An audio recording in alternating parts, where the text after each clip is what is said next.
lanjut ya. Ya, jadi ada dua, paling tidak dua bagian besar lagi nih yang mau saya sampaikan. Satu adalah paradigma penelitian. Singkat saja, ini supaya nyambung dengan cerita Pak Dimitri dari awal ya, yang sudah Anda pahami, ngelotok begitu paradigma penelitian. Nah, yang kedua, nanti saya akan memperkenalkan tadi desain science research. Ya, tapi perlu ini memahami paradigma penelitian ini. Baik, paradigma dalam disiplin intelektual adalah cara pandang orang terhadap diri dan lingkungannya yang akan mempengaruhi dalam berpikir atau kognitif, bersikap, afektif, dan bertingkah laku. Jadi ini paradigma dalam pengertian yang sangat luas ya, bukan paradigma penelitian, paradigma ya. Nah, ini saya lanjut aja dengan berikutnya. Paradigma penelitian. Research paradigm ya. A research paradigm is the set of common belief and agreement shared between scientists, antar peneliti ya, atau dalam sebuah komunitas penelitian about how problems should be understood and addressed. Nah, jadi saya sudah sinkronis nih dengan pemahaman Pak Dimitri begitu ya. Nah, saya dapat pencerahan banyak nih dari beliau.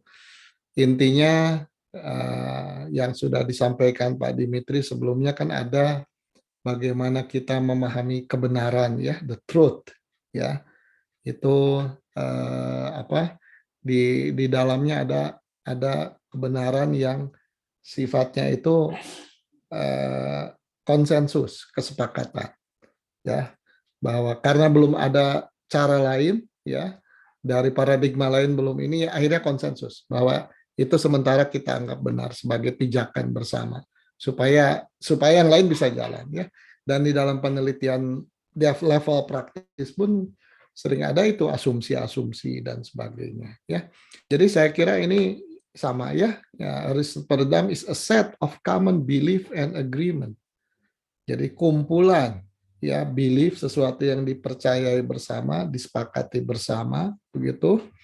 Dan satu lagi adalah how problem should be understood and addressed. Jadi melihat masalah itu kita bagaimana. Nah, ini yang lainnya nanti bisa dibaca ya. Saya ini aja saya dari yang itu aja. Tapi intinya adalah begini. Ada komunitas penelitian ya. Nah, yang dimaksud komunitas penelitian di sini misalnya teman-teman peneliti social science begitu ya. Mereka tuh sudah paradigmanya definitif sangat kuat gitu. Sampai saya kadang-kadang ini juga ya kagum juga dengan belief mereka, agreement mereka gitu ya, paradigma mereka. Misalnya gini, kalau saya bicara model, model penelitian ya, yang kayak gini ya. Nah, ternyata di mereka itu model penelitian tuh ada gambar lingkaran-lingkaran X, X1, X2, X3, lalu di kanannya ada Y1, Y2, lalu ada panah-panah gitu. Ini mempengaruhi apa, X mempengaruhi yang mana, dan seterusnya. Nah, jadi mereka tuh sudah punya satu agreement bahwa di dalam social science, kalau membuat model penelitian tuh ya begitulah. Sementara saya di engineering, yang namanya model itu, wah, ini sangat luas. Yang tadi model juga yang di teman-teman social science, tapi dalam perspektif yang sempit, hanya untuk kebutuhan yang itu, gitu ya. Nah, jadi kadang-kadang suka tidak nyambung juga nih, ya. Itulah yang dimaksud diantaranya common belief and agreement ya. Jadi ada sesuatu yang sudah dipersempit begitu. Ini nggak perlu di tempat kita, nggak ada. Ini nggak perlu di tempat kami tuh interpretasinya gini. Nah, kayak gitulah. Ya, itu kesepakatan. Nah, adanya kesepakatan ini akan mempermudah peneliti di komunitas tertentu melakukan penelitian. Itu yang harus dipahami, ya. Jadi kalau kalau Bapak Ibu melakukan penelitian di komunitas social science, gampang gampang dalam tanda kutip ya. Maksud saya gampang bukan saya menganggap ilmunya tidak sulit gitu ya. Semua ilmu ada kesulitannya. Tapi intinya itu adalah paradigmanya kuat. Kesepakatan, agreement di antara komunitas itu demikian kuat. Itu yang saya maksud gampang itu ya. Jadi kita itu tinggal mengikuti template lah, kira-kira seperti itu. Pertama kali definisikan ini. Cara mendefinisikannya gimana sudah jelas. Lalu buat model ini. Modelnya gimana bentuknya sudah sangat jelas. Dan seterusnya sudah ikuti aja semua itu dan hasilnya pasti diterima oleh komunitas. Karena itulah kesepakatan di komunitas. Itu esensinya paradigma penelitian ya. Saya berulang-ulang menyampaikan ini. Mengapa? Karena inilah sumber masalah di komunitas lain. Ya, jadi ada komunitas yang beruntung mereka mudah menyepakati, sudah menyepakati ya, dan membuat semua peneliti di situ jadi mudah. Mudah melakukannya, mudah dipahami oleh peneliti lain dan sebagainya. Coba Anda kalau di social science ikuti aja patternnya, paradigmanya, kemudian datanya berkualitas dan sebagainya. Sudah masuk Q1 itu dalam tanda kutip tidak terlalu sulit karena clear semuanya. Coba kalau di information system Anda nulis sembarangan mungkin saja ada komentar kok gini ya komentarnya ya. Persepsi agak berbeda gitu antara yang memeriksa dengan yang diperiksa gitu ya. Nah, tidak ada yang salah, semuanya benar. Tapi itulah konsekuensi dari paradigma yang belum strong di bidang ilmu tertentu ya, termasuk diantaranya information system secara umum ya, IT, IS itu IST lah, information system and technology, termasuk yang ini ya, termasuk yang tidak sederhana karena tadi disebut hard sesuatu yang sudah jelas misalnya seperti software engineering enggak juga gitu ya. Information system itu kan berkaitan dengan governance, ya. Kemudian bagaimana mengukur tingkat penggunaan dari software dan sebagainya, sistem ya. Nah, itu tidak sederhana. Oke, saya lanjut ya. Saya boleh diinterupsi sekali lagi ya, kapan saja. Nah, kalau saya gambarkan begini, intinya kalau saya memahami paradigma begini. Pak Dimitri tolong koreksi kalau saya salah nih Pak. Jadi paradigma ini ya, paradigma bukan dalam pengertian paradigma secara luas. Karena itu bisa melebar kemana-mana. Paradigma penelitian. Jadi kalau paradigma penelitian saya melihatnya ini adalah ada research domain. Research domain itu tadi bisa IS, IT, ya, social science dan sebagainya, domain keilmuan, domain penelitian, ya. Lalu ada peneliti, komunitas peneliti di bidang tersebut.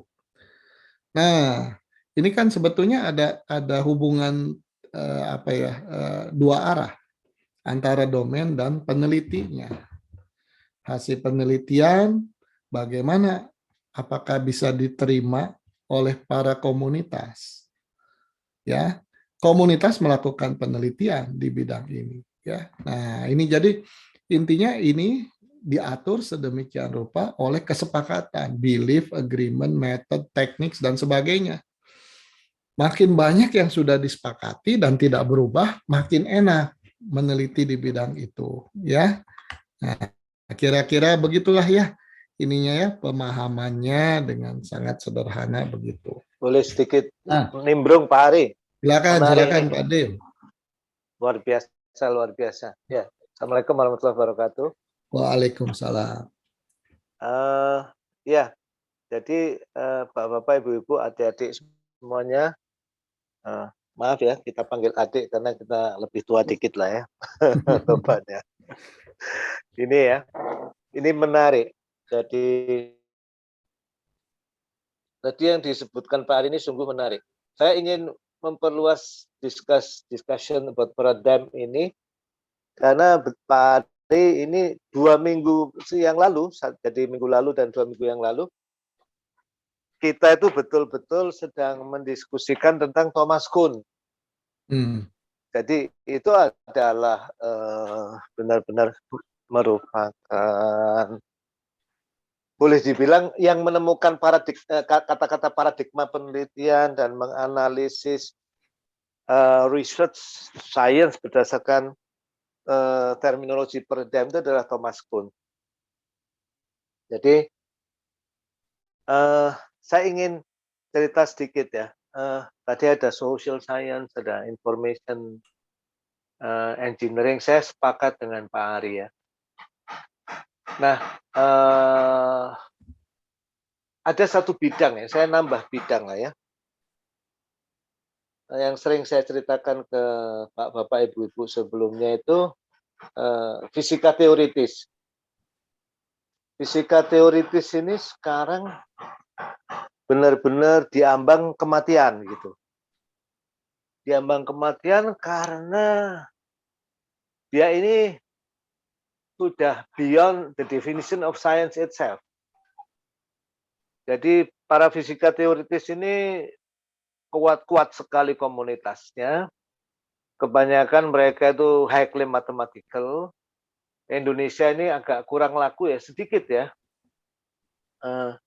Mereka memprediksi hal-hal yang sangat menakjubkan akal pikiran dan membuka pikiran kita, misalnya kemungkinan perjalanan ruang waktu, kemungkinan bahwa yang sekarang lagi ngetop itu adalah universe itu tidak single universe tapi parallel universe ya. Kemungkinan bahwa dimensi semesta itu 11 dan lain-lain ya. Cuma mereka itu punya paradigma yang sangat dasar ya, bahwa teori kebenaran yang mereka ikuti itu terutama adalah konsistensi matematis itu. Sehingga mereka terpagari oleh paradigma yang namanya bahwa sains itu belum disebut sains kalau belum betul-betul bisa diuji secara eksperimen. Nah, mereka pelan-pelan berusaha menggeser kesepakatan ini dunia sains secara yang besarnya ini. Seberapa sih peran testability itu ya? Nah, ini misalnya menunjukkan gambaran betapa sulitnya mendapatkan sebuah pengakuan di bidang yang memang kata Pak Ari tadi paradigmanya itu belum matang begitu. Nah, jadi benar Pak Ari itu saya sepakat tuh. Nah, ini yang namanya kenapa saya menyebut fisika teoritis karena ini ada the frontier of the science itself saat ini ya. Di sana itu pencarian pada realitas dan perubahan. Jadi dia betul-betul di antara batas antara filosofi, science, mysticism, information technology, information theory dan lain-lain. Oke, jadi itu poin pertama komentar saya tentang bagaimana tidak nyamannya kita kalau memang riset di dunia yang paradigmanya belum matang begitu. Nah, di sisi lain seperti yang pernah kita bahas di Kuhn, paradigma yang bergoncang itu sebetulnya ciri bagus juga buat adanya peluang untuk loncatan ilmiah. Yang namanya scientific discovery yang sejati itu malah adalah pembalikan paradigm. Gitu ya. Misalnya kalau saya katakan ya, salah satu loncatan ilmiah di dunia sistem teori. Namanya Kalman, R.E. Kalman. Itu kira-kira 57 tahun yang lalu ya. 58 tahun yang lalu seorang pemuda 33 tahun menggoncangkan dunia signal sistem, dunia telekomunikasi ya. Dengan memasukkan pendekatan yang lain dari yang lain. Kalau tadinya orang tuh sering memodelkan sistem itu deterministik, dia memasukkan paradigma stokastik.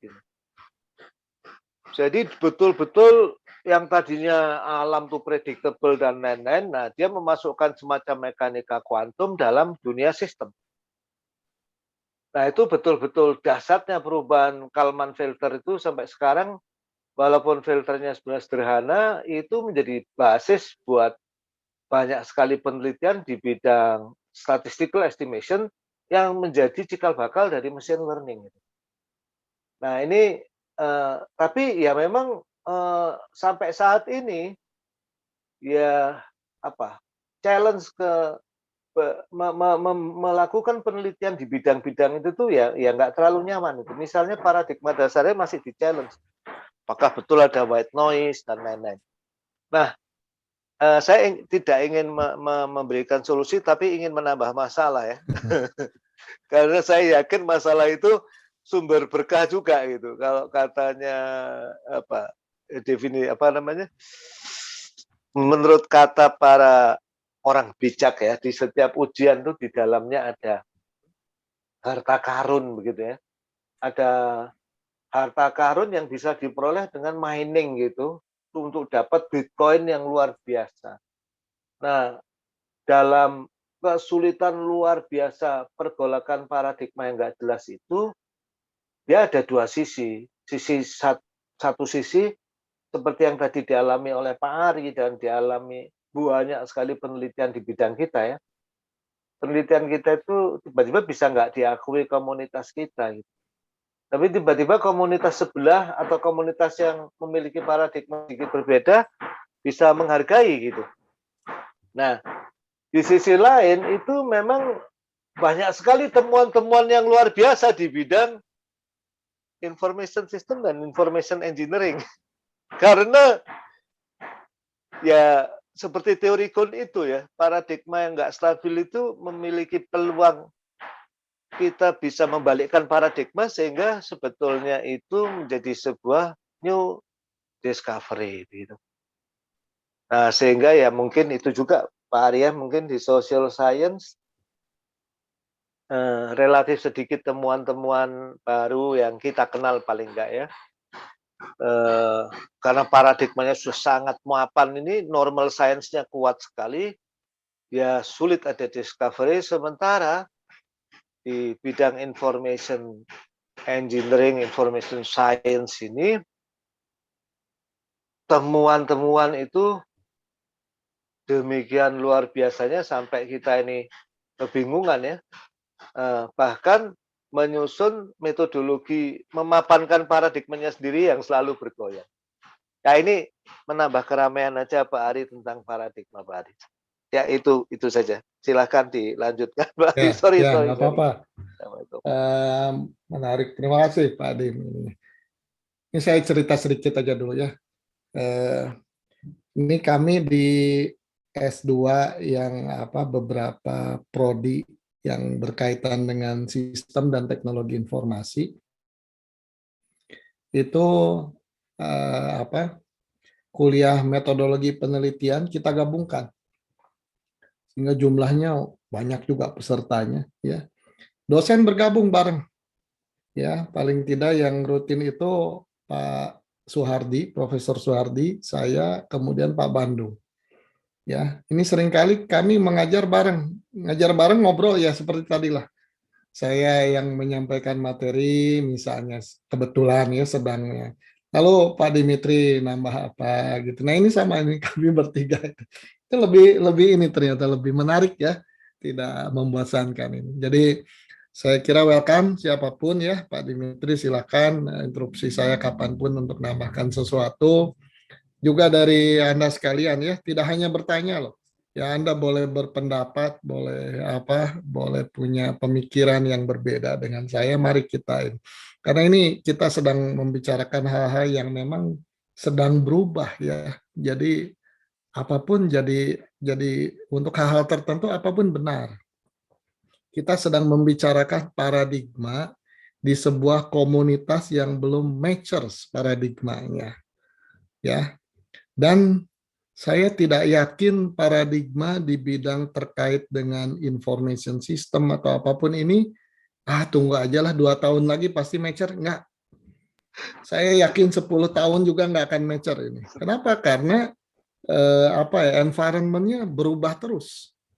Ya, sehingga ini tidak pernah matches gitu ya. Ya kita yang harus ngejar terus, kita yang harus lelah mengikuti apa state of the art ya, paradigma yang saat itu sedang diterima ya. Dan itu saya kira ini ya, hanya ranah IS yang akan seperti ini, akan banyak ranah-ranah baru yang apa ya, jadi berantakan ini ininya ya, paradigmanya, karena ada temuan-temuan baru, cara pandang baru dan sebagainya ya. Ya, kalau kita bayangkan ya, sekarang kan apa, pemahaman manusia tentang DNA, kemudian apa, sudah mulai bisa ngutak-ngutik DNA begitu ya. Nah, ini akan memporak-porandakan ilmu biologi itu. Biologi, kedokteran dan sebagainya. Wah, ini riset di sana akan pusing ya kalau menurut saya ya. Nanoteknologi itu juga akan memporak-porandakan banyak banyak hal. Bisnis and management tampaknya sederhana, tapi sebetulnya apa, inovasi-inovasi yang kita jalani ya, Gojek dan sebagainya, itu adalah bagian dari perubahan yang terus-menerus, yang bikin pusing sebetulnya ya, para peneliti di sana. Lalu teknologi yang berubah jadi services. Teknologi itu apa ya, become flatter, makin flat ya. Jadi yang dulu kita, waduh itu teknologi apa, misalnya data center yang paling hebat tuh gini gini gini, sekarang udahlah kita mending sewa aja, bayar as a service. Itu biarkan biarkan engineers-nya data center yang pusing. Jadi tidak jadi ranah penelitian utama lagi itu. Hanya vendor-vendor yang mikirin itu ya. Iya. Nah ini Ada yang lucu tuh Pak Ari. ya Kemarin saya ditawari teman saya, ya Pak Adi mau beli data center ke saya enggak? Jadi dia jual kontainer. Jadi kalau yang mau mining di rumah itu kan kalau nyewa cloud ya mahal. ya. Yang istrinya terganggu apa itu sekarang membutuhkan in-house data center Pak Hmm, Ari. ya, ya itulah. Jadi luar biasa. Kita tuh hidup di zaman yang melelahkan ya. Nah, satu hal lagi yang saya jadi perhatian saya, AI, artificial intelligence, akan merambah kemana-mana. Jadi apa, bidang apapun yang tersentuh oleh AI itu akan porak-poranda. Paradigmanya porak-poranda. Agreement lama itu akan bubar gitu. Karena tidak berlaku lagi dengan sentuhan AI, jadi berubah. Coba bayangkan Bapak Ibu sekalian ya, manajemen sumber daya manusia. Kan ada ilmunya, mapan itu berapa puluh tahun, mungkin ratus tahun itu. Manajemen sumber daya manusia.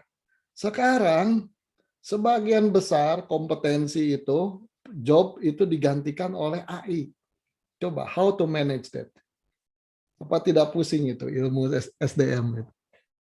Ya, oke. Saya nggak bahas itu ya, saya bukan ahlinya, tapi artinya saya ingin menyadarkan bahwa ada ada bidang-bidang tertentu yang tidak semature tadi komunitas social science sementara ini ya. Sampai saat ini terutama di Indonesia itu masih tenang aja dengan paradigma yang sudah mature-nya itu. Sekali lagi saya tidak mengatakan itu buruk ya, tapi tenang aja, mature ya sementara ini ya. Nah, kita ini ya, kalau kita bicara IS, IT, termasuk informatics lah, electrical engineering, sekarang ini di dalam paradigma yang sedang mencari bentuk baru. Ya, oleh karena itu, ya Bapak Ibu sebagai researcher di sini ya harus punya pijakan. Walaupun pijakan ini sedang labil gitu ya. Ibaratnya kita mau nyebrang ke sana ini di lava atau banjir gitu.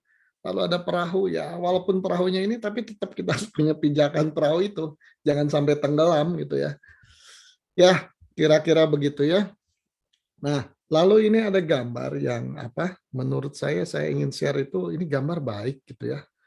Jadi saya banyak membaca buku yang apa ya, istilah itu dipakai sembarangan oleh penulisnya tanpa paham betul. Ya, terutama hati-hati kalau baca blog.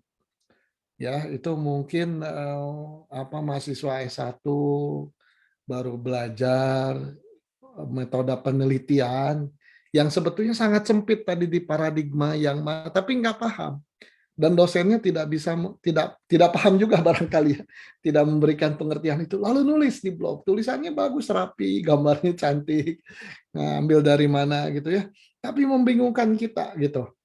Coba kalau kalau Bapak Ibu search ini aja, jenis-jenis penelitian, saya yakin kumpulkan bikin pusing kita. Ada yang menganggap jenis penelitian tuh, oh penelitian ada yang deduksi, abduksi, induksi. Oh penelitian itu kualitatif, kuantitatif. Bahkan paradigma yang disebut paradigma itu kualitatif, kuantitatif. Wah itu udah tuker-tukeran itu dunianya ya. Ah, saya sengaja menampilkan ini karena menurut saya ini bagus ya. Ini bagus. Jadi ini melihat dari lingkaran paling luar ya. Ini jadi disebut research onion ya, seperti kulit bawang ini lapis, lapis, lapis. Dari luar itu kita sebetulnya dari awal tuh melihatnya filosofi atau paling dekat ke sini paradigma ya di implementasinya itu. Ada positivism, critical dan sebagainya. Jadi kita harus memilih dulu itu ya, kita menganut yang mana itu dalam tanda kutip agama yang mana, belief yang mana begitu ya. Setelah itu masuk ke ini ya, approach-nya nih, pendekatannya. Deduksi, abduksi, induksi. Lalu setelah itu, ini yang berikutnya, metodologikalnya. Ya. Terus yang berikutnya strateginya, dan seterusnya. Ya. Jadi ini kelihatan ini sistematis, mana yang lebih mendalam, mana sub dari yang mana, dan sebagainya. Ya, ini saya anjurkan melihat ini dan saya punya tujuan juga memperlihatkan ini karena nanti saya akan menempatkan DSRM dengan cara pandang seperti ini. Ya, ini sudah ngelotok semua ya. Ya, ada 5 filosofi utama gitu ya. Ya, positivism, kritikal dan sebagainya ya, nggak saya bahas lagi. Nah, saya menemukan satu sumber yang menarik ini membahas ini ada tiga komunitas yang punya ciri khas yang bisa dituangkan ke dalam paradigma yang berbeda begitu ya. Mungkin ada irisannya juga satu sama lain. Ya, pertama natural science punya persepsi sendiri, paradigma, cara pandang terhadap tantangan di bidang tersebut, kemudian bagaimana menyikapi hal tersebut ya dalam paradigma mereka. Ya, intinya scientific purpose-nya itu adalah understand ya, kata kuncinya understand. Kalau yang social science describe, ada understand juga ya, kira-kira gitulah. Ya, lalu ini design science. Nah, ini kelompok yang desain. Ini purpose-nya itu adalah desain, produce systems.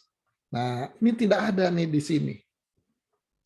Makanya hati-hati gitu ya. Jangan mencampur adukan ini terutama natural science dan social science. Masih banyak ini terus terang di kami juga ada sebagian barangkali ya.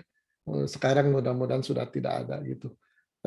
Ketika waduh dosen tidak pernah ngajar metode penelitian tiba-tiba disuruh ngajar terus milih ini milih buku pokoknya udahlah ambil satu buku yang katanya paling banyak dipakai gitu lalu apa yang dia terangkan wah penelitian dibagi menjadi ini dan seterusnya lalu ini ada kualitatif kuantitatif sampai buku itu selesai lalu mulai bertanya-tanya beliaunya sendiri mahasiswanya juga Pak, jadi kalau kita mendesain tuh tempatnya di mana, Pak?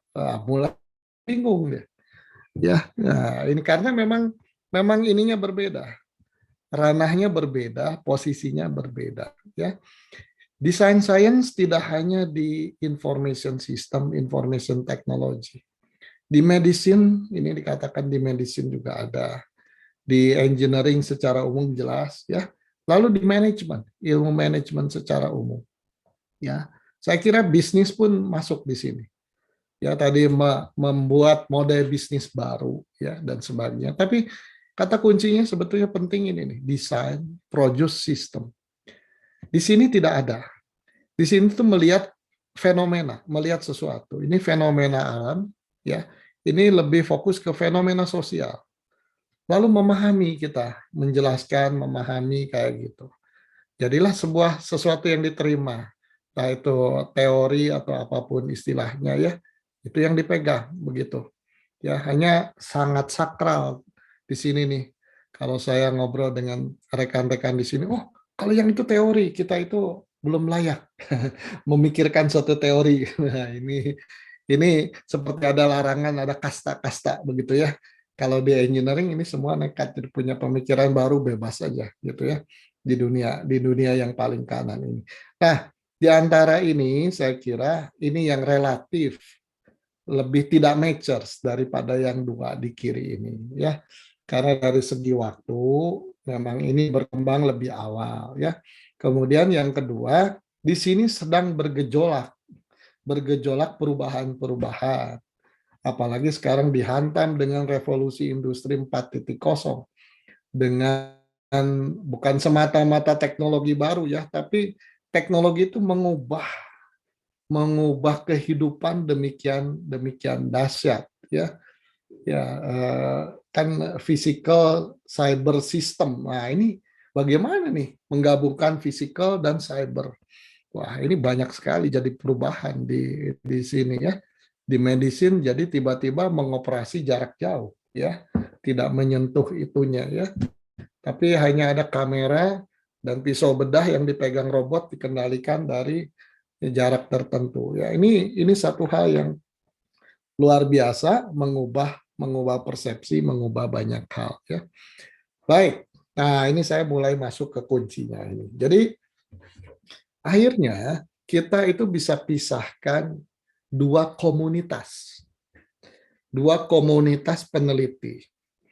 Satu adalah komunitas yang paradigmanya sudah mature, diterima oleh semua pihak di komunitas tersebut, berbagai cara, berbagai pemahaman, berbagai kesepakatan, persepsi, dan sebagainya sudah matang di sana. Ya, itu enak kalau kita di dalam para komunitas dengan paradigma yang sudah mature.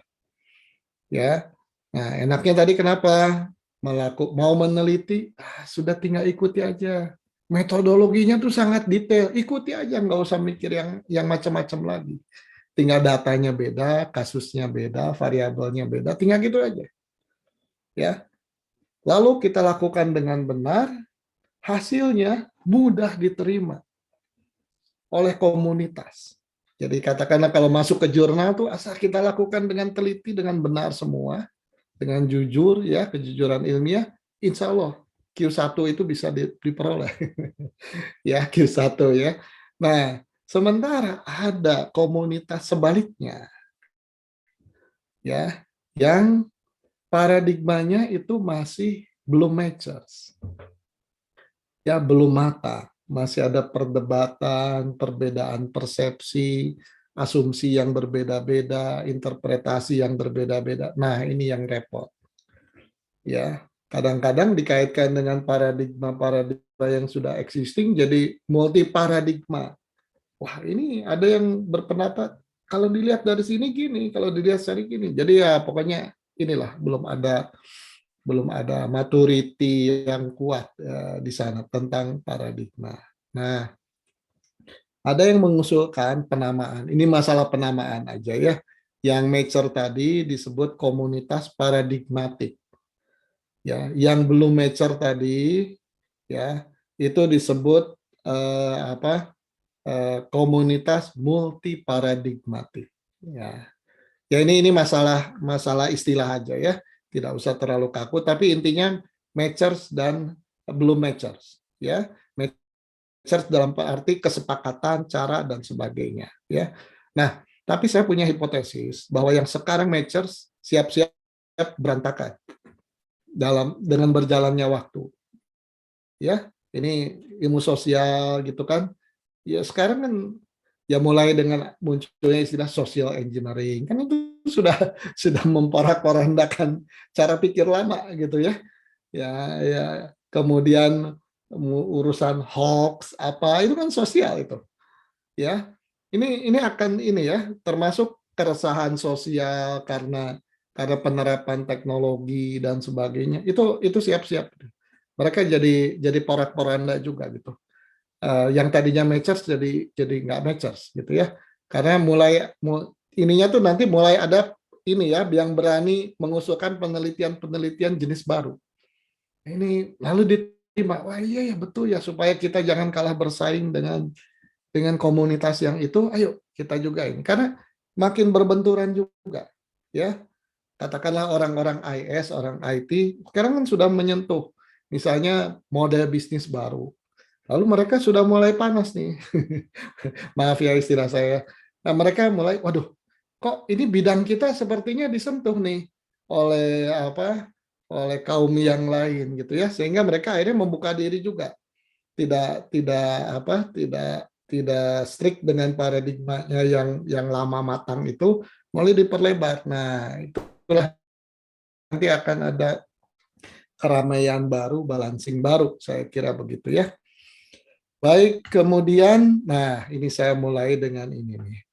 Ada sejumlah peneliti, pemikir, terutama mereka itu dari kalangan ini ya, secara besarnya IS lah, Information System, ya, yang menyadari atau merasa resah tadi, ya merasa resah kok saya itu meneliti nggak ada pijakannya. Mau ngambil pijakan engineering murni rasanya nggak juga. Masa saya mau merancang governance pakai engineering gitu kan ya. Nanti ditanyakan oleh engineering, jadi mana hasilnya ini? Nyoldernya di mana gitu ya? Jembatannya sebelah mana? Nah, ini pusing juga gitu. Social science jelas bukan social science ya. Natural science juga bukan.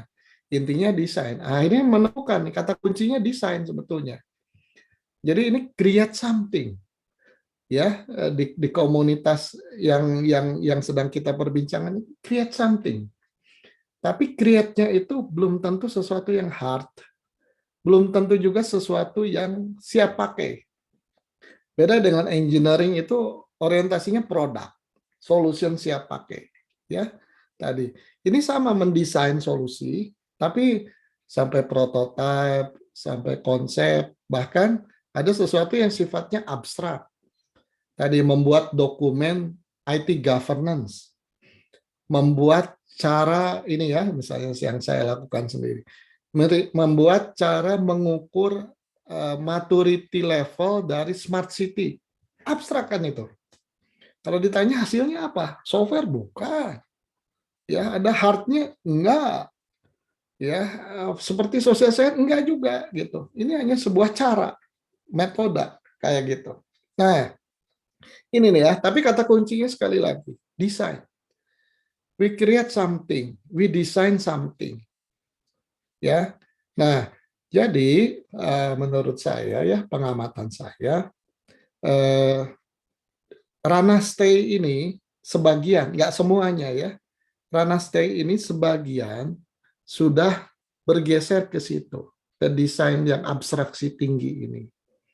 Ya, terutama yang daerah-daerah IS itu. RS atau dari engineering bergerak ke service, itu jadi begitu. Coba, Bapak Ibu misalnya melakukan riset tentang bagaimana menghasilkan suatu cara ukur cloud computing. Cara ukurnya kan sakit kepala juga kan, diuji nanti orang oleh elektro, mana nih soldernya gitu kan, kasarnya gitu. Yang informatik mana softwarenya, ya ini bukan software Pak, cara mengukur yang dibuat. Nah, bagaimana kita menjustifikasi bahwa itu layak, punya tingkat kesulitan yang tinggi dan sebagainya ya. Baik, jadi saya kira itu ya, design science research itu ranahnya di situ. Nah, oleh yang mengusulkan design science research ini ya, itu dikatakan ini adalah new paradigm, paradigma baru ini. Ya, nah nanti bisa diskusi panjang nih sama Pak Dimitri, betul nggak layak disebut paradigma baru? Ini design science research guideline-nya. Jadi ini sudah ada nih belief-nya dibuat apa dalam bentuk deskripsi ya. Jadi ini penyusunan kitabnya nih. Seperti agama baru design science research gitu ya. Ini kitab-kitabnya mulai ada yang nyusun nih ya. Nah, ini research guideline-nya sudah ada seperti ini ya. Nah, mengapa ini penting? Ini katanya apa? Memahami dua hal. Outputnya itu kira-kira dua hal. Satu, menciptakan pengetahuan baru. Ya, satu lagi adalah menganalisis, melihat penggunaan dan atau kinerjanya dari sesuatu yang dihasilkan, yang disebut artefak gitu. Ya, kira-kira begitu. Nah, filosofinya adalah begini. Ini ada beberapa gambar, nanti silakan di ini aja ya, dilihat ya. Jadi ini ada lingkungan, ini ada proses desain. Lalu ini knowledge base. Yang kita lakukannya satu, yaitu mendesain something, menghasilkan artefak. Secara umum artefak ya. Artefak itu nanti bisa view-nya sebagai knowledge, bagi knowledge base, bisa berfungsi atau view sebagai solution bagi environment yang memerlukan itu. Ya, itu jadi punya dua sayap gitu ya. Nah, artefak ini bisa berupa construct, model, method, instantiation, desain teori dan sebagainya. Ini tidak hanya ini sebetulnya. Ya. Nah, lalu ini nih. Jadi dari satu sisi ini nih sebetulnya yang layak disebut research itu sayap yang ini. Bagaimana kita mendesain sesuatu, tapi kita harus cari knowledge apa yang baru. Itulah yang kita klaim sebagai sisi penelitian. Ya. Nah, ada sisi sayap yang lain, yaitu di sini, sayap engineering. Kita punya problem di environment, lalu kita mencari, mengembangkan solusi. Solusi nih, jadi desain itu menghasilkan solusi. Nah, ini bisa jalan bersamaan. Itu yang harus dipahami. Ya, jadi kita bisa sekaligus memiliki apa hasil desain solution, sekaligus juga menghasilkan knowledge. Itu yang harus kita jaga. Kalau kita hanya ini, nah ini yang repot. Ya, seperti tadi di awal saya hanya berpikir saya mau membuat text to speech. Engineering yang saya pikirkan, sisi engineeringnya. Saya berhasil ini di sini. Ya, tapi saya kebingungan gitu mau menulis disertasi, gitu kan? Nah, ini harus disadari sejak awal. Jangan mengulang kesalahan saya.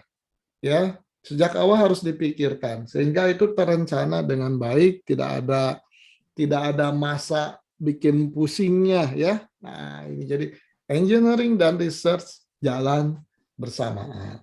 Bagaimana kalau case saya, karena ini variasinya sangat banyak.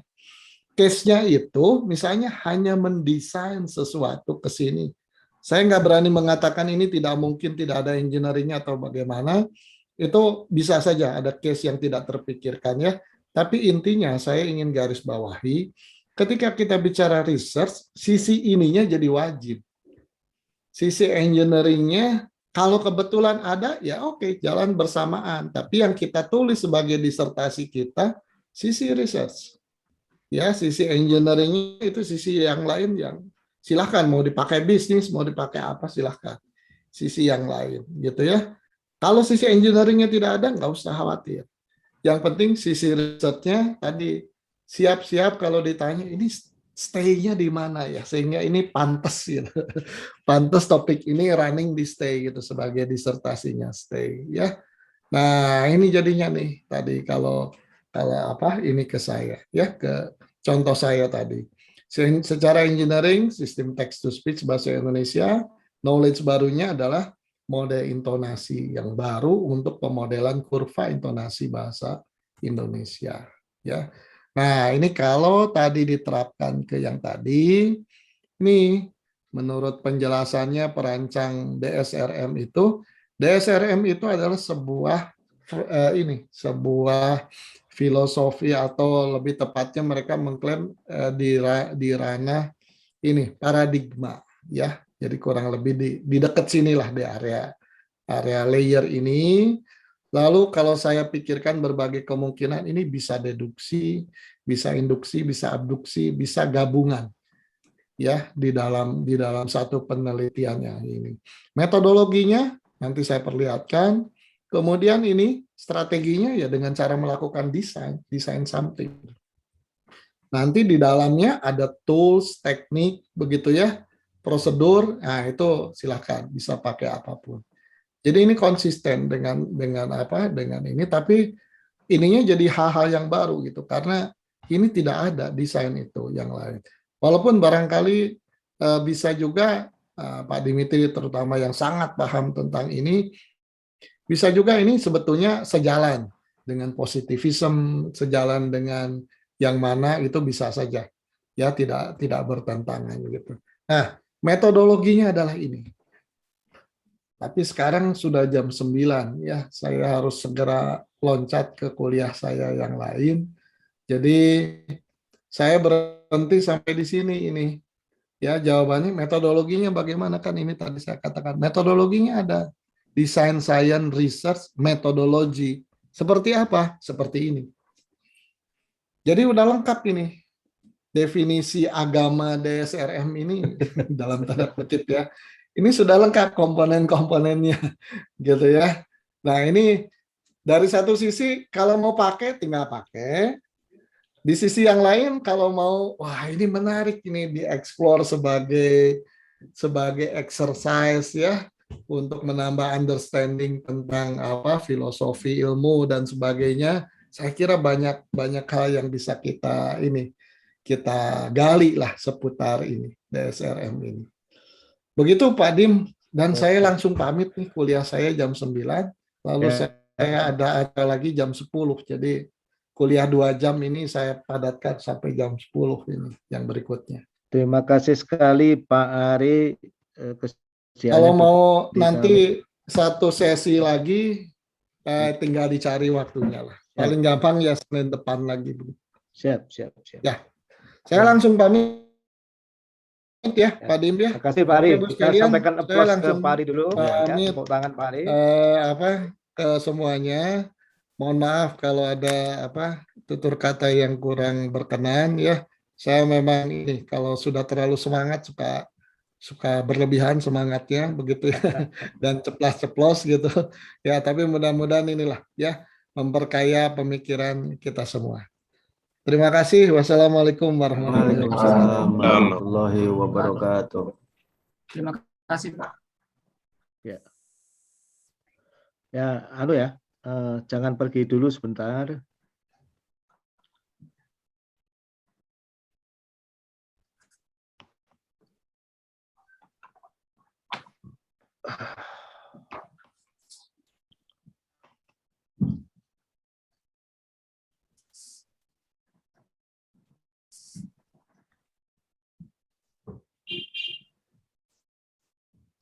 Saya pengen kita discuss ya. Jadi ini saya ingin menjelaskan tugas Anda ya. Tadi kan sudah jelas ya, ada bidang baru yang namanya DSRM itu ya. Design Science. Jadi ini yang menarik kan ada kata-katanya ada Design Science, ilmu pengetahuan ya. Dia mengklaim dirinya science perancangan. Dan saya merasa ada validitas di dalamnya ya, karena memang biasanya ada natural science, social science. Nah, kita memang ada di ranah yang sedikit beda yang namanya man-made good itu ya. Karena kita ikut menciptakan dunia lah ya. Yang sekarang ini salah satunya ada yang berupaya memayunginya, memberi metode dan memberi nama sains baru, design science ya. Jadi ada science design yang bukan hanya desain, kemudian dia tambah RM ya, research methodology.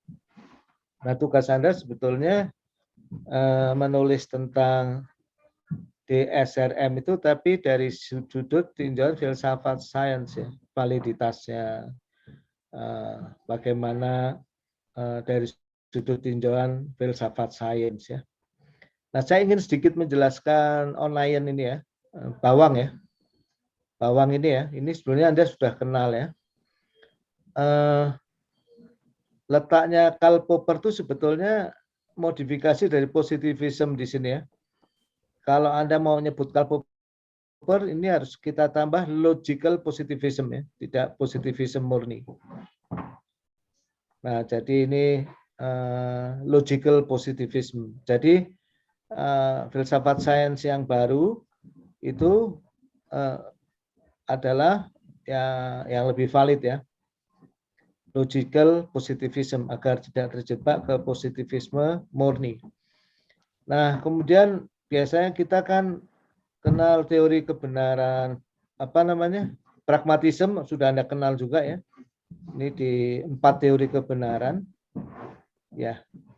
Nah, kemudian critical realism dan interpretivism ini dan postmodernism itu sebetulnya boleh dikata mereka lebih dekat ke social science ya, tapi sebetulnya karena ada data science ya, ada data science dan ada perkembangan fisika modern dan lain-lain ya, ini sebetulnya nyampur ya. Ya, misalnya kalau dunia fisika modern yang paling modern itu nggak terlalu percaya ada realitas. Kalau logical positivism itu masih percaya ada realitas objektif murni ya. Tapi kalau sudah ke Thomas Kuhn, itu dia nggak terlalu percaya bahwa realitas itu ada yang murni objektif, karena semua realitas dalam sains itu sudah kecampuran, realitas dalam sains ya, itu sudah kecampuran pikiran peneliti ya. Itu yang disebut interpretivism ya, bahwa nggak mungkin memisahkan realitas dari interpretasi dari peneliti gitu ya.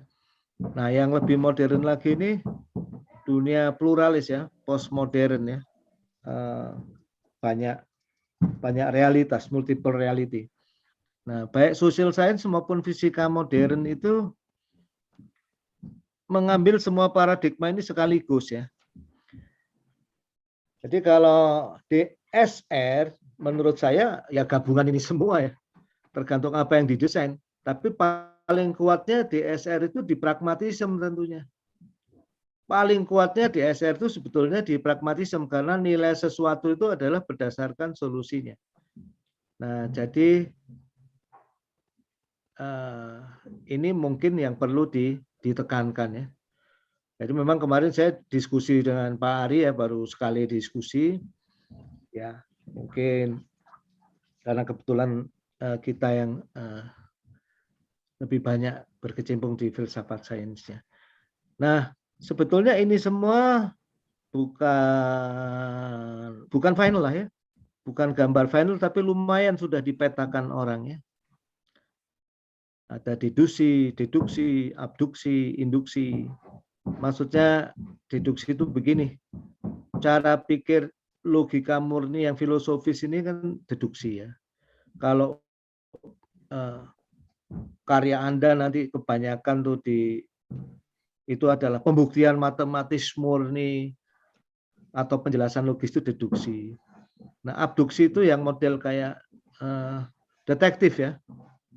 Jadi abduksi itu nanti Anda pelajari, ini khusus logikanya detektif, puzzle ya. Anda buat, misalnya hanya ada 3 kemungkinan peristiwa itu, terus satu persatu dibuktikan tidak mungkin, ya, maka satu-satunya yang mungkin yang nggak bisa dibantah itu namanya abduksi. The most possible things begitu ya. Nah, kemudian induksi di sini dalam arti kata kayak induksi matematis atau pattern recognition dan lain-lain ya. Nah, kemudian metode-metodenya ini memang kalau kita lihat, misalnya kayak data science letaknya di mana, itu perlu kita pikirkan ya. Karena data science itu ya sebetulnya Onion ini kan bukan untuk DSRM ya. Jadi sebetulnya Pak Ari juga kita semua dalam proses, kalau untuk bidang kita itu sebetulnya bawangnya ini kayak apa ya. Jadi ini Onion ini nantinya di artikel Anda belum tentu harus diikuti, mau buat onion baru silahkan juga. Ya. Nah, kemudian slide yang bisa Anda renungi ya untuk membuat tulisan ya ini ya. Nah, tulisan ini sebetulnya boleh tentang DSRM secara umum atau DSRM di bidang tertentu ya. Nah, ini jadi Anda sambil mengenal ya. Ontologi, epistemologi, aksiologi ya. Nah, ontologi itu adalah nature to reality of being. Nah, ini positivism ini nanti karena kita sudah mempelajari Karl Popper, jadi positivism itu kita bagi ya menjadi radikal positivism yang kuno ya, empirism, terus modern positivism itu yang logical positivismnya apa namanya Karl Popper ya ada di sini ya. Makanya kalau kita lihat di sini metodenya bukan induktif, typically deduktif, highly structured, large sample measurement. Nah, jadi ini sudah nggak induktif lagi. Jadi dia sebenarnya ini logical positivismnya Karl Popper ya. Karl Popper itu tetap percaya ada satu apalah hal yang objektif, yang real, yang eksternal ya. Anda lihat kalau yang interpretivism itu kan apa namanya realitas itu dikonstruksi, tidak tunggal ya. Nah, kalau bahasanya Thomas Kuhn, realitas itu dikonstruksi oleh komunitas ya. Multiple meaning, banyak makna tergantung paradigmanya. Jadi tidak ada single reality, yang ada adalah multiple reality. Nah, ini berdampak ke aksiologinya.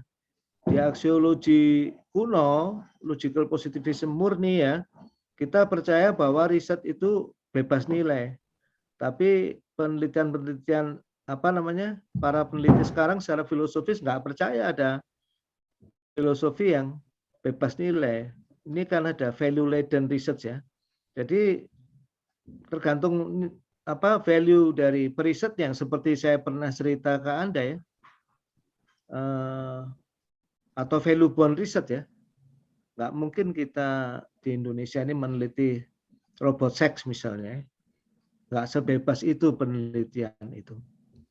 Jadi secara aksiologi kita juga bergeser. Aksiologi itu ilmu tentang nilai. Bahwa researcher itu dan semua riset itu ternyata tidak ada yang bebas nilai. Nah, nanti ini dari sisi epistemologi. Nah, kalau di sini itu memang intinya itu logical positivism itu mencari sesuatu yang kebenaran tunggal melewati scientific method, testability dan lain-lain. Nah, di yang lain ini ada cara-cara yang lain ya. Nah, kalau di menggunakan apa namanya interpretivism, kita biasanya menggunakan juga kebenaran konsensus dan lain-lain ya. Nah, pragmatisme ini yang kita menggunakan kegunaan ya, teori kebenaran yang basisnya adalah kegunaan. Jadi realitas terpenting dari penelitian itu dalam pragmatisme itu adalah gunanya apa. Nah, ini saya rasa tabel ini bagus ya. Anda pahami ontologi, epistemologi, aksiologi. Jadi nah, kemudian sedikit lagi ya. Ini bagus sekali Pak Ari ini memberikan satu case ya. Kita baru menceritakan Thomas Kuhn dan Pak Ari dari sumber Vaisnavi dan Kuechler juga ternyata memang benar ya. Komunitas kita di STE itu komunitas multi paradigmatik. Jadi kita sudah terlahir sebagai periset di komunitas yang nggak mengenal single paradigm. Karena kita ya ada di sana ya. Nah kemudian, nah ini ada satu paradigma baru, calon paradigma ya. Nggak tahu ini sudah paradigma atau calon paradigma. Karena ini cukup baru ya. Tapi daripada nggak punya pegangan sama sekali ya silakan ya. Nanti kalau mau riset itu ada yang menggunakan ini ya. Biasanya sih kalau data science itu ya mirip ya. Design science research-nya itu data science itu sangat mirip dengan ini saya lihat ya. Hanya mungkin makna artefak dan lain-lain tuh diperluas ya, jadi model, bisa model matematis, bisa model algoritma dan lain-lain. Tapi saya lihat memang data science bisa lebih dekat ke desain science research ya, kalau memang dia itu arahnya ke science terapan ya. Kalau data science digunakan untuk membantu natural science ya mungkin ikut paradigmanya natural science. Kalau data science digunakan untuk menyingkap kebenaran-kebenaran di social science ya mungkin ikut paradigmanya itu. Kalau data science digunakan untuk solusi credit scoring, fraud detection system, solusi-solusi langsung dalam dunia bisnis, atau solusi agar distribusi vaksin itu bagus, atau solusi-solusi yang lain mungkin lebih dekat ke desain science research. Nah, ini sebagai sedikit tambahan penjelasan dari saya. Nah, saya mau nanya, yang tugas minggu depan tuh sudah pada selesai belum? Sudah ada yang selesai belum? Ya, saya minta apapun hasilnya dikumpulkan ya ke Pak Amir. Nah, kemudian 5 minggu lagi tolong buat makalah ya. Anda pengen grupnya tetap atau pengen bagaimana untuk tugas yang penulisan berikutnya ini?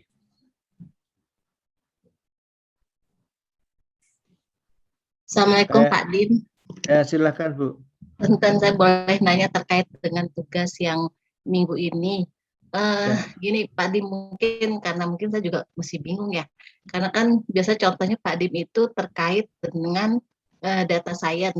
Nah, kebetulan kelompok kami ini Pak sebenarnya tidak mengangkat tentang data science. Jadi kalau dibilang fisika murni juga tidak, tapi pembuktian. Yang saya bingung gini Pak, kalau misalnya saya terus terang di sini kita mengambil preposisinya seperti ini karena kami dari telco ya, tentang telekomunikasi, kita mengangkat preposisinya bahwa yang namanya turbulensi atmosfer itu bisa mengganggu penurunan kinerja. Nah, kebetulan kami mengambil contohnya adalah di komunikasi optik wireless. Kalau misalnya seperti itu Pak, apakah harus kita tetap mengatakan bahwa itu bisa pseudoscience, atau mungkin bisa nggak kalau kita hanya ingin membuktikan bahwa kita sudah melalui tahapan yang Karl-Popper saja gitu. Misalnya kita sudah ada observasinya, kemudian kita sudah pendekatannya. Nah, kebetulan kayak misalnya untuk membuktikan bahwa adanya turbulensi itu saya menggunakan tentang Fraunhofer, persamaan Fraunhofer, kemudian juga melihatnya dari persamaan matematis Helmholtz, terusnya kemudian juga melakukan eksperimen. Nah, kalau seperti itu apakah cukup atau memang harus dibuktikan seperti pseudoscience? Ya Bu, jadi yang pertama itu kan sejarah penelitian yang bidang yang Ibu lakukan itu kan dituliskan di makalah itu. Karena itu dari sisi Thomas Kuhn ya. Jadi kita yang membaca bisa tahu di situ. Sebetulnya Ibu maupun kelompoknya yang lakukan ini dalam histori penelitian itu sesuatu yang baru atau suatu normal science atau letaknya di mana. Jadi kan gini Bu, seperti yang tadi Pak Ari sebutkan juga, kalau Ibu itu ada di sesuatu yang sudah matang kayak telekomunikasi, nggak pusing-pusing gitu. Membuktikan pseudoscience-nya itu nanti, atau supaya terhindar dari pseudoscience ya Ibu tinggal mengatakan bahwa supaya dia tidak terjebak dalam sekedar pembuktian matematik, karena pembuktian matematik saja itu belum mendemarkasikan bahwa hasil Ibu itu saintifik itu. Tapi pengujiannya itu harus betul-betul kuat. Gitu Bu. Nah, adapun nanti kalau misalnya dalam sebuah penelitian itu memang tujuannya hanya pembuktian matematis, ya nggak apa-apa. Tapi untuk menghindari jadi pseudoscience, bahwa hasil pembuktian matematis itu harus kita sebut berpotensi sebagai sebuah temuan ilmiah. Tapi untuk betul-betul sebagai temuan ilmiah itu, maka harus dilakukan pengujian yang betul-betul ketat itu. Mengikuti syarat-syaratnya Karl Popper. Begitu saja, Bu, menurut saya. Ya. Jelas, Bu, ya? Mungkin sebentar supaya nggak bingung ini Pak, lagi bingung saya. Enggak, jadi maksudnya gini aja. Kalau tugas kuliah itu enggak usah terlalu dibuat bingung, buat aja sebisanya, Bu. Ya, enggak kalau misalnya jadi Nanti kalau kan sekali eksperimen akan kita lihat oh apakah memang maaf Bu ya, bentar.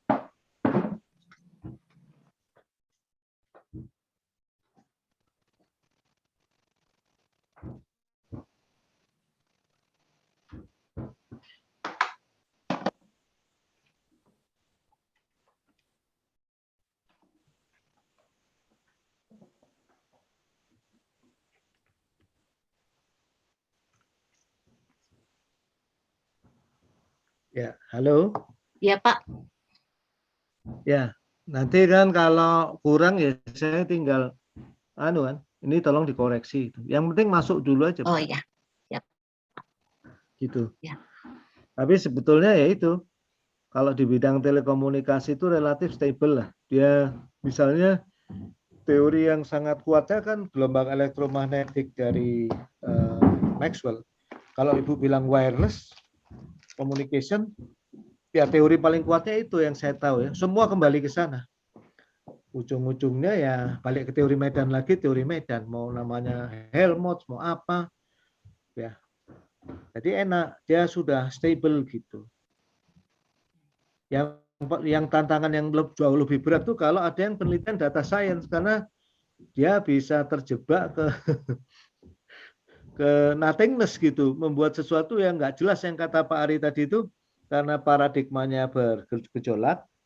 Ya ini sebetulnya ujung-ujungnya kayak misalnya meneliti dengan menggunakan data science yang ternyata data setnya cuma 100 gitu, itu bahaya banget tuh.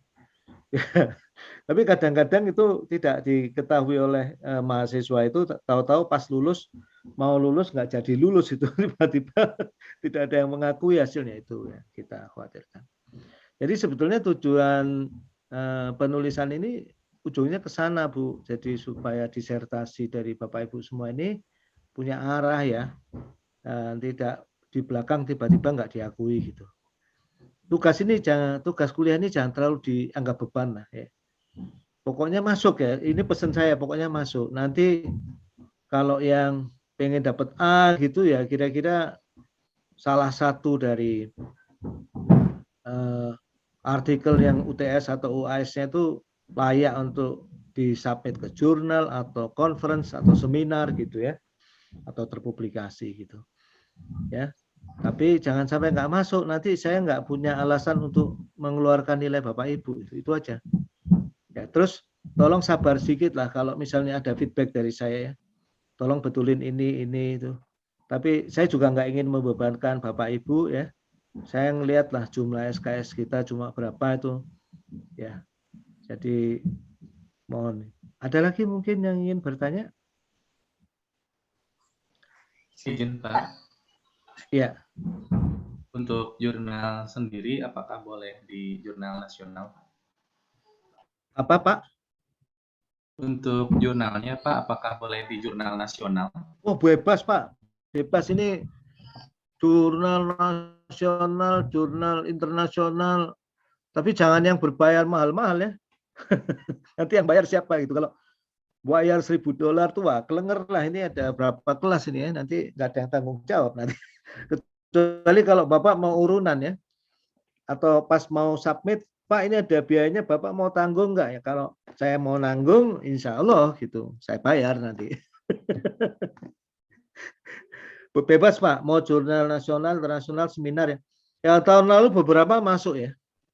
Bahkan masuknya ada yang kemarin baru masuk. Ya, tapi itu bagus untuk bapak-bapak dan ibu-ibu ya. Itu kan nambah dan kepercayaan diri, dan sudah di challenge lah ya hasilnya itu berlatih tuh. Ya. Jadi sekarang mungkin kita fokus dulu nulis untuk yang minggu depan ya. Setelah itu baru kita fokus untuk yang ke DSRM itu ya. Ya. Oke, ada lagi?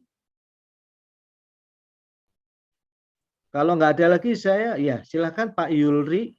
Izin bertanya, Pak. Silakan, Nah, Pak. Begini, Pak, kita kan ada target-target penulisan gitu, Pak ya. Apakah memang harus dikumpulkan dalam bentuk tulisan artikel, dalam artikel ilmiah gitu, Pak? Ada susunannya, ada template-nya sesuai artikel ilmiah, atau kita boleh nulis gaya seperti kita akan nulis di Kompasiana gitu, Pak, yang nggak ada urutan, cuman ada poin-poin aja gitu kan, misalnya nggak ada pendahuluan apa gitu seperti penulisan kita ke artikel, cuman mungkin ada bagian-bagian dalam bagian ini, bagian data science itu apa, bagian pseudo science itu apa, kemudian bagaimana membedakannya, atau seperti apa Pak ya waktu dikumpulkan nanti ke Pak Amir itu bentuknya, mohon penjelasannya seperti itu. Waktu itu sudah pernah saya kasih contoh, Pak. Contoh. Ya, yang Bapak kasih contoh itu kan poin-poinnya tuh Pak, apakah nanti disusun dalam bentuk artikel ilmiah atau gimana Pak pas pengumpulannya? Apa dari poin-poin itu aja Ya, Pak? artikel Kita ilmiah, Pak, yang bentuknya layak masuk jurnal atau conference atau masuk publikasi gitu. Oh, baik Pak, baik.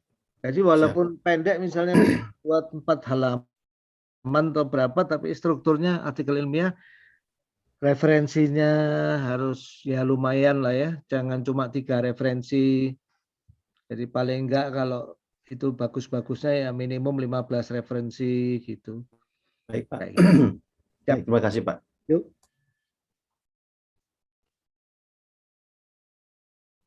Seneng saya ada yang telekomunikasi itu. Saya tapi kesepian, ini nggak ada yang kontrol sama sekali ya. Bener ini nggak ada yang kontrol.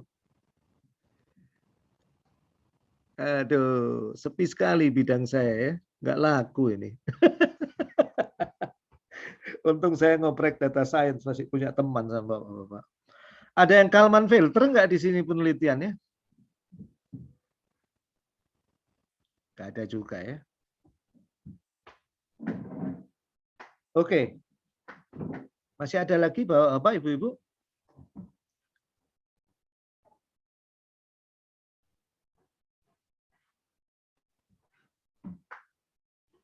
Mohon feedback-nya ya di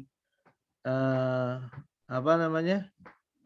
Di WhatsApp grup kita ya tentang kuliah tamu model kayak Pak Ari ini ya. Ini saya eksperimen Bapak.